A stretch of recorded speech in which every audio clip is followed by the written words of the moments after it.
Coming to you from Milwaukee, Wisconsin by way of Stone Mountain, Georgia. Birthed by the great state of South Carolina is the Bryant Land Country Podcast. Your place for any and everything in hunting, fishing, sports, and outdoor related, with heavy doses of randomness, guests, and an all-around good time. Here's your host, proud Gamecock, South Carolina forever, AB3. All right, everybody, welcome to another great episode of the Bryant Land Country Podcast.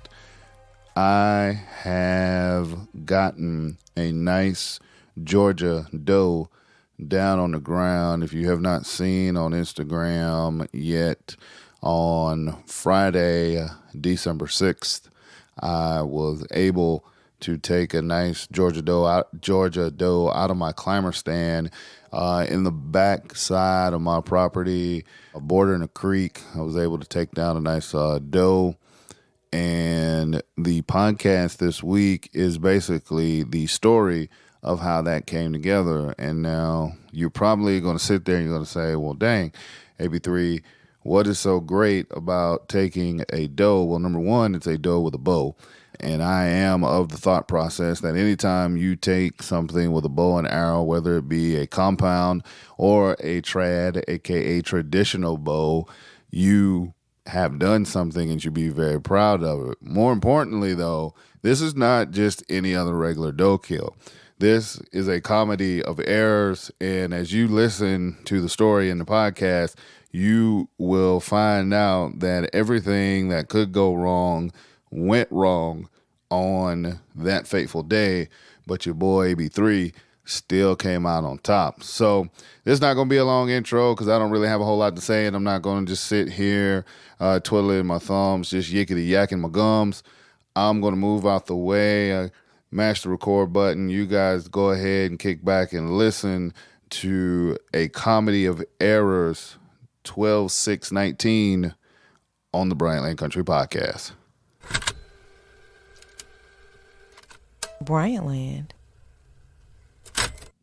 On the morning of December 6th, I set out to go hunting.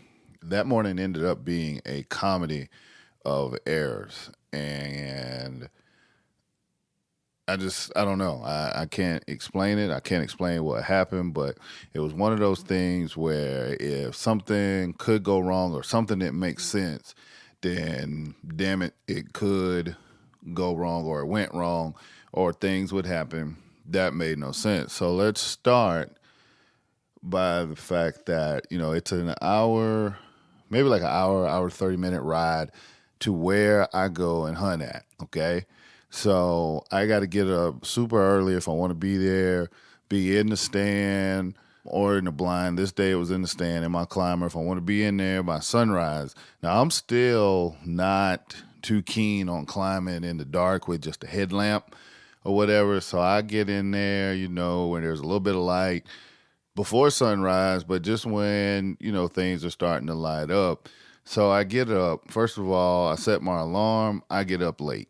Okay. I get up probably about 20 minutes later than I wanted to. Ended up leaving about 40 minutes later than I wanted to. So that's the first thing. All right. So we got that working against me, and I want to make sure you guys keep count on everything that is going wrong against me on this day, December 6th, 2019. So, all right, so we got that. We get up late, get everything packed, get dressed, everything. Well, everything's pretty much packed, but we get up, get dressed. Then we go, I get up, and then I go and I start driving, okay? I got, a little breakfast or whatever. Get in the truck, heading down the road. So I'm heading down the road. I'm listening to a couple of podcasts that I always listen to, mostly wrestling podcasts when I'm not, listening to mine. But anyway, I'm getting on down the road, and I get to the exit for where I get off on the highway. So now when I get to the exit, something in me just says, you know what, my feet don't feel right. Something's not right on my feet. Hit the light inside the truck, look down, and of course, I don't have on my hunting boots. I don't have on the hiking boots that I wear sometimes when I hunt, or my knee-high snake boots. I don't have either one of those on. What I do have on is kind of like some little outdoor, I call them outdoor slides or outdoor loafers. You know, they got the traction on the bottom. You can just slide into them.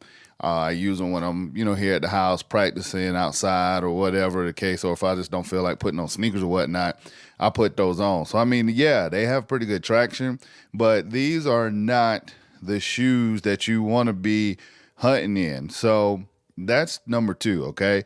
So we got getting up late, and then we got the wrong pair of shoes on. All right. So still going to make this work. I get out.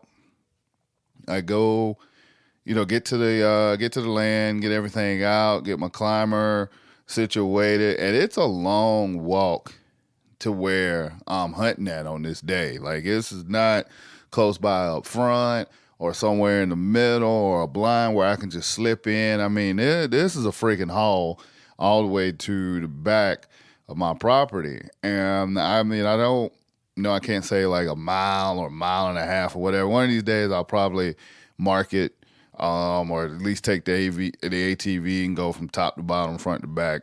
But at any rate, this is a long haul to get to where I got to get to. So I'm running late. I don't want to, I've already forgotten, my shoes or my hunting shoes, my boots. So, I'm thoroughly double, triple checking stuff before I leave the truck, make sure everything is everything. So I get everything together. I start the haul, start walking back, get all the way to the back, get back there, and I know that I got to do a little bit of maintenance to this tree before I start climbing it. Yes, well, why didn't you do the maintenance before? God dang it, I didn't. So I had to do it this morning. I still, surprisingly enough, with it being a long haul, having on the wrong shoes, getting up late, I'm still at a pretty decent time. So I get up, get out my, little saw, whatever, little pole saw, knock off one branch, we're good. All right, that's enough for me to climb. I can start climbing. And then when I start climbing, I'll get to the next branch, knock it off, and then we'll be good to go. Well, the problem that I didn't account for and then I run into, well, actually, let me back up. Before I started climbing, I started, spraying cover scent around, deer urine. I still got some from, the doe estrous, just in case there's some bucks that are still out there, maybe making a second run at it or whatnot. Maybe they'll smell it, come in, whatnot, but then also use it for, cover scent, all that other stuff. So I'm shaking that out, putting that out, and of course it's in a squirt bottle, but then it starts dripping. So I got estrous on my hand, on my fingers. Great. So wrong shoes, estrous on the fingers, woke up late. So we got all that going against me. So let's get back to the climber. So I get the estrous out, I wipe my hands off, whatever, start climbing. And if anybody's ever used one of the summit climbers, there you got the little stirrups where you put your feet in, makes it hella easy to climb a tree. But then they got the little black strap that you kind of rest your ankles against when you're doing the climbing. Well, when I have on my boots, I don't feel that little strap. So it's not, it's not a big deal. Hell, when you only got on some freaking outdoor loafers and you're trying to climb a tree and basically fucking penny loafers, it's not a good deal, okay? So my ankles, I'm starting to feel the rubbing on the back of my ankles. And, it's not excruciating, but, it's a little uncomfortable. Definitely more uncomfortable than I'm used to. So I start climbing. It's like, all right, that's fine. I'm still going to do this. I'm all in. I'm going to make it work. Climbing up, get to the branch. Branch is kind of feeble. So I'm like, all right, well, maybe I won't need a saw. Maybe I can just yank this thing down. Sure enough, I start yanking, getting one out of the way, getting another limb out of the way. Finally grab, pull, thing comes down, pow, smacks me right in the face, right above the eye. Great. So now I'm smacked in the eye with a branch. Okay? So woke up late, wrong shoes, estrus on the fingers, smacked in the face, long haul for the climber, smacked in the face with a branch. So I, shake it off, whatever, finish the climb, sit down, get comfortable, check my surroundings, check my lanes. Okay, cool.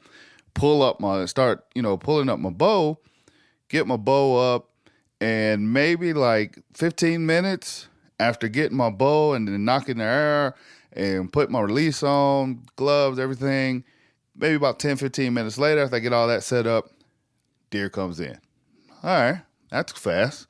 Not going to argue with that. So I, get myself together, just kind of sit still, gather my breathing, and, I kind of let this doe, do what she wants to do. She comes in, she walks around, she goes around my position, she stops, she looks around, and she comes back, same way that she went in, and then she starts making her way over to the feeding area. Okay? So all this is going on. I'm just kind of relaxed, letting it happen.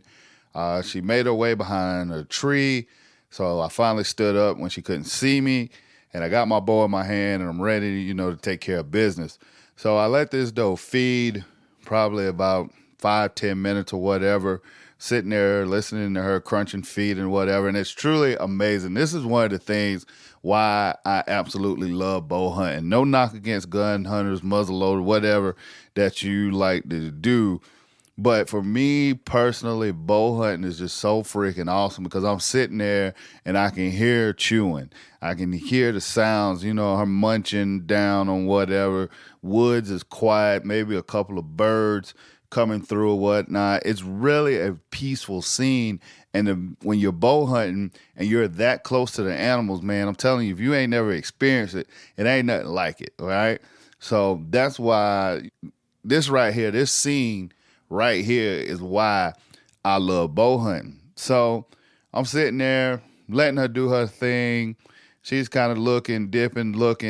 She dips around in a spot where she can't see me again. So I draw back. I'm like, all right, it's going to be time to set this down. Well, she stayed in that spot where she couldn't see me for probably, I don't know. It seemed like 3-4 minutes that I was holding that draw. It seems like I was holding that draw a long time, but in reality, it was probably like a minute and a half, maybe, 60, 90 seconds, whatever. But I felt like I was holding that draw for a long time.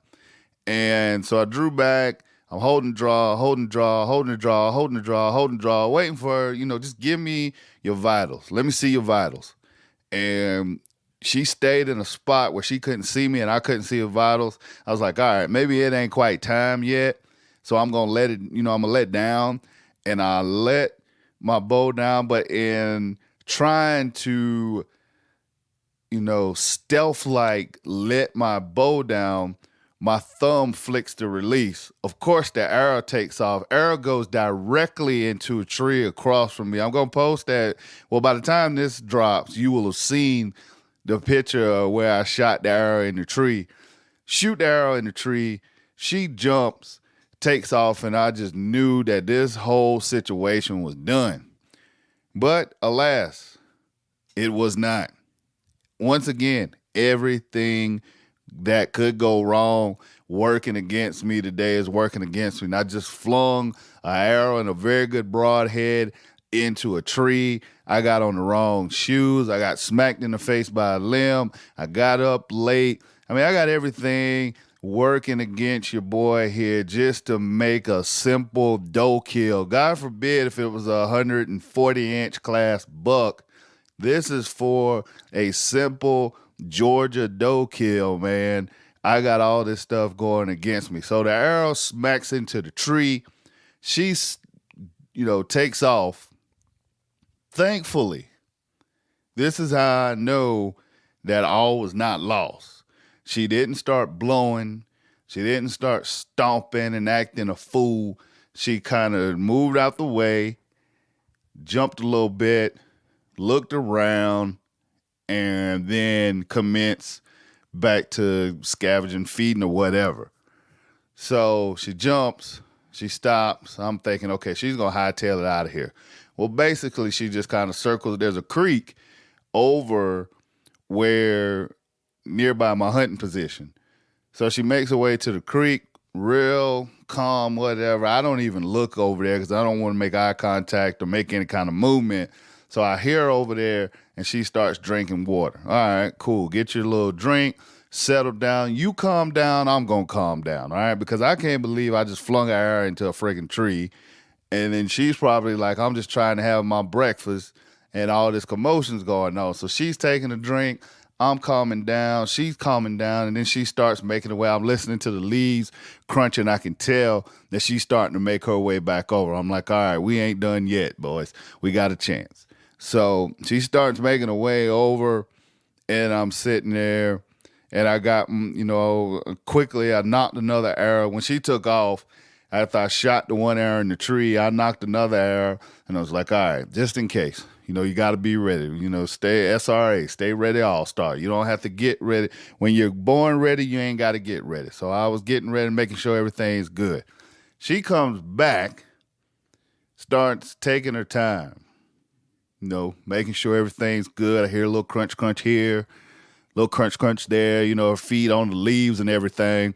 And then she comes back in and sets herself to start feeding. So I'm like, okay.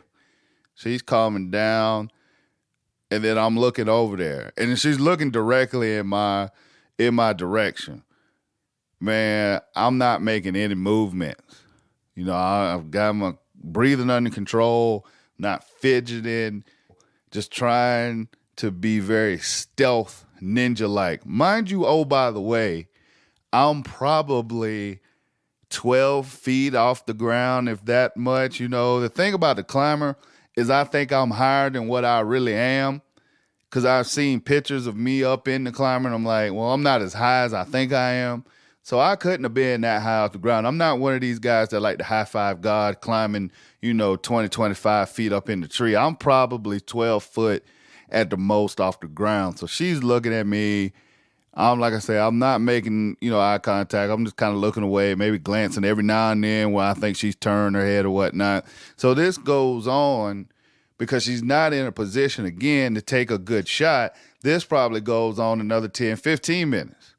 So I'm sitting there, and I'm letting her do her thing, and she's crunching, crunch, crunch, crunch, crunch, crunch. And I just want to point out at this point, a lot of you may know this, but some of y'all that are still trying to get your feet wet out here in this hunting thing, especially bow hunting, man, this seems like forever. Like, I would love to have had an actual stopwatch on the total time of events, because internally, like clockwise, I feel like this whole scenario went on for about an hour, for an hour and a half, when in actuality, this whole thing probably went on for like 20 minutes. But when you're in the heat of the moment, and you're playing the cat and mouse game with, one of God's awesome creatures in the white-tailed deer, man, it seems like the time takes forever. So I'm sitting there, she's crunch, crunch, crunch, eating, crunch, crunch, crunch, eating, no shot, no vitals. I'm not seeing any vitals or anything. She may turn real quick, dip her head, and then she pops back up, and then she looks in my direction. So, of course, I'm not going to do anything stupid. This is where the patient game comes in at. And ladies and gentlemen, let me tell you, your boy AB3, Adam Bryant III, the host of the Bryant Land Country Podcast, if there is one thing that I am not born or equipped with, that is patience. But I tell you what, hunting deer has made me acquire some patience. All right? So I don't want to do anything crazy. I'm sitting there letting her do her thing. Finally, maybe 20, 25 minutes in. I don't know. Again, these times may be screwed up, but for me, it seemed like it was a long time. She finally drops her head. Soon as she does that, I draw back. She pops back up. I'm sitting at full draw. She drops her head again. I let that arrow fly, and it poof was the sound that it made. And it hit her right behind the shoulder, went straight through her. Man, that deer jumped about, a foot and a half off the ground. Once again, comedy of errors, go to turn on my Tacticam. the damn Tacticam battery is dead, so the Tacticam don't even turn on. I can't catch a break this morning, but I was able to get that arrow off, and that arrow went through, poof, and it went past her, and I saw her jump up, and man, she took off a couple of steps, and then she stopped. And I was like, well, maybe I didn't hit her. Now all the doubts creeping in. Did I hit her where I think I hit her? Did I hit her good? Did I hit her at all? Did I even touch her? Because of the way, she jumped, I'm thinking I hit her pretty good, but now because the way that she took off and then stopped, I'm like, well, maybe she just spooked again. Maybe I didn't do something right. You start having all this doubt creeping in. And then she was in a spot where I couldn't see. So that was like another 2 minutes that she just stood there. Still, no noise, nothing. She turns, and then I can see the exit wound. So I'm like, okay, I hit her, but the exit wound's kind of low, and I'm like, damn it, I done gut shot this deer. But come to find out, that was the exit wound. The entry wound, ladies and gentlemen, was perfect, right behind her shoulder. So she's standing there, and then she beds down. I'm like, okay, now we're in business. And I watch her bed down. That shot was 17 yards when I ranged it. Where she was bedded down had to be maybe 30, 35 yards. It wasn't far, because once she got around the tree and the brush that was blocking me, I could see her. So she beds down. I'm taking it easy. I look. She stands up. I'm like, God dang it, I didn't hit her right. She stands up. She takes 2 more steps, and then she bed. And then when she stood up, then she sat, then she laid back down. I'm like, okay. So I'm sitting there. I'm like, at this point, things going through my mind. Should I just be patient? Should I get down, climb down, try to follow up real quick? But I don't want to push her or anything, so I just chilled. I say, I'm just relax. So I relax. She stands up again, and I see the exit wound, and it's all red and everything. And then she plops back down, flips over on her side. 2 legs up front start kicking. She stops. All 4 starts kicking it. And once those legs start kicking, ladies and gentlemen, that is usually the beginning of the end. And ladies and gentlemen, your boy, on a morning where I had absolutely no business killing a deer was down, doe was down, and I was relieved, excited, happy, got the monkey off my back. December 6, 2019, meat in the freezer, still out here hunting, looking for my antler trophy. I've pretty much missed the brunt of duck season so far because I've really been going hard at trying to get the business done with my bow out here bow hunting these whitetail deer. And I've had a good time, don't get me wrong. It's been very frustrating because I've wanted to have a deer killed. Usually in my mind, I want to have, a buck and a doe wrapped up sometime around October, so then I can get ready and go do ducks and geese and stuff like that. But man, I've just been going at these deer all season and then just, enjoying it. So even in a morning that I call a comedy of errors, we did get some firsts done. We got the first deer I ever killed in a climber. I don't know about you guys, but for me to kill a deer in a climber, to start at the beginning of the season, not even know how to use a climber, to be able to use a climbing stand, pick out trees, get a good set, and then make a kill, that for me has me tickled to death right now. Okay? Don't get me wrong, I still want to get, my antler trophy, that big buck, but that's just another layer of accomplishment and another thing another skill set that I've added under my belt. I've gotten comfortable with my climber. And to be able to kill a deer after only a little bit of using it, for me, I'm excited. Like I said, I'm tickled to death about it. So even with putting an arrow in the tree, wrong shoes, smacked in the face with a limb, Tacticam not working, waking up late, I was still able to get it done. So December 6th, 2019, meat in the freezer, AB3, deer down, still going after the antler trophy. And if I was a professional wrestler, I would have some kind of catchphrase to end this, because I know it sounds like a wrestling promo. But ladies and gentlemen, I am excited and I'm happy that your boy has finally made a bow kill for the 19 deer season. Bryant Land. Man, I don't know if you guys can tell or not, but that dude is excited telling that story. Thanks again to myself for being a guest for myself on my show.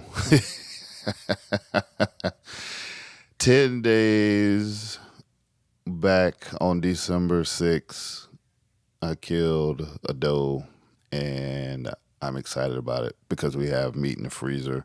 So I hope you enjoy that story as much as I enjoyed telling it. Like I said, just everything that happened that day, man, I was just like, man, this is going to be a great story. And it's borderline unbelievable if I didn't witness every part of it, every step of the way.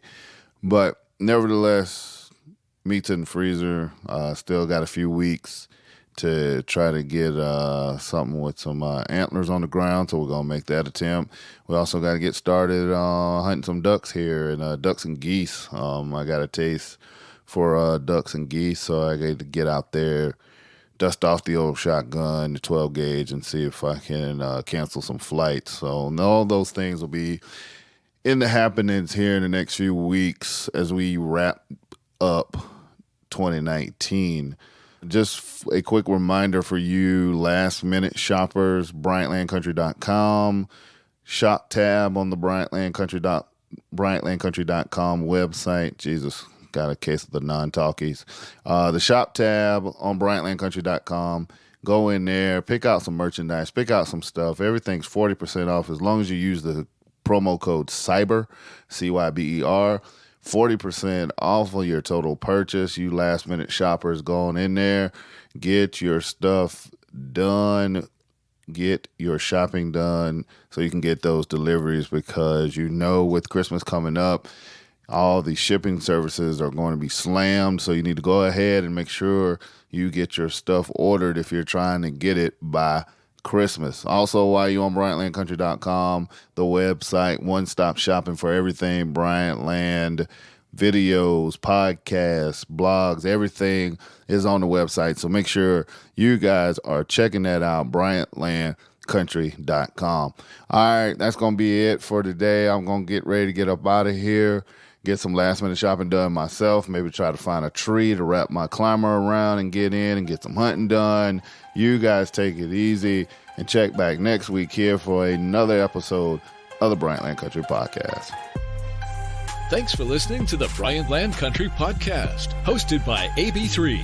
Please leave us a positive review and 5-star rating on iTunes. Be sure to check out our podcast section on our website, BryantLandCountry.com, for previous podcasts. Check us out on Instagram at Official Bryant Land and Twitter at 3BryantLand. This has been an AB3 Media production.